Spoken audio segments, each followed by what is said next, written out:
मध्य प्रदेश के जबलपुर से इस वक्त की बड़ी खबर सामने आ रही है, जहां बरगी डैम में एक दर्दनाक क्रूज हादसे ने पूरे देश को झकझोर कर रख दिया है। हादसे से ठीक पहले के 2 वीडियो भी सामने आए हैं, जिन्होंने कई गंभीर सवाल खड़े कर दिए हैं। पहले वीडियो में क्रूज के अंदर टूरिस्ट म्यूजिक और घटनेच्या अगोदर कुणाला शानपण सुचत नाही। घटना घडल्यानंतर त्याच्यावर कमिटी बसवणार, चौकशी समिती बसवणार आणि हा अपघात कसा झाला त्याच्यावर विचार विमर्श होतात। नमस्कार, ड्रायव्हित भावमध्ये आपल्या सर्वांचं स्वागत आहे। आता 2 दिवसापूर्वी जबलपूरमध्ये बैरगी डॅम मध्ये जो क्रूज बुडला त्याच्यामध्ये 40 पर्यटकांपैकी 9 लोकांचा दुर्दैवी बुडून मृत्यू झाला। सगळे सुशिक्षित होते, पण सुशिक्षित किंवा अशिक्षित इथे हा प्रश्न येत नाही। कुठलंही वाहन असू द्या, प्रवासी वाहन, मग त्याच्यामध्ये 2 चाकी वाहनाला हेल्मेट घालणं गरजेचं आहे।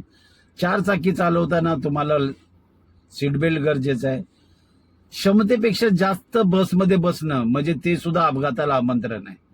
तसंच क्रूज आहे, जे पाण्यावर चालणारं वाहन आहे, तिथे तुम्हाला ज्यावेळेला पर्यटक आतमध्ये गेले क्रूजमध्ये त्याच वेळेला त्यांनी पहिली प्राथमिकता त्या क्रूजच्या कर्मचाऱ्याला सांगणं गरजेचं होतं की आम्हाला लाईफ जॅकेट हवं, पण कुणाच्या ध्यानीमनी नसतं। पण माझ्या कायम व्हिडिओमध्ये मी सांगत असतो, अपघात कधीही कुठेही केव्हाही कसाही होतो। आपण आपल्या सुरक्षेची जबाबदारी आपण घ्यायला हवी। आपत्कालीन स्थितीमध्ये लोकांची धावाधाव होते, पळापळ होते, आणि त्याच्यामध्ये तिथं तेच झालं। 40 लोकांची पळापळ झाली, लोक एका साईडला जमले आणि संध्याकाळच्या वेळेला 5:30च्या वेळेला हवामानामध्ये बदल झाला। सोसाट्याच्या वाऱ्यामुळे अक्षरशः लाटा उसळायला लागल्या आणि पाणी त्या क्रूजमध्ये आलं। लोकांची धावपळ झाली जॅकेट घालण्यासाठी आणि एकाच ठिकाणी लोक सगळे उभे राहिल्यामुळं क्रूज ते बुडलं गेलं, असं तिथे प्राथमिक माहिती आहे। त्याच्यात 9 लोकांचा दुर्दैवी मृत्यू झाला। पण का घडलं? का तर तुम्ही तुमची सुरक्षेची जबाबदारी झटकून टाकली। दुसरी गोष्ट, क्रूजच्या कर्मचाऱ्यांनी सुद्धा तिथं पहिली प्रायोरिटी दिली पाहिजे। पर्यटक आले की तुम्ही लाईफ जॅकेट घातलंच पाहिजे।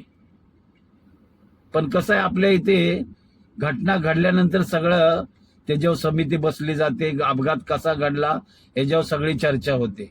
अगोदर कोणच ह्याच्यासाठी तयार नसतं, कोण प्रश्न उचलत नाही याच्याबद्दल।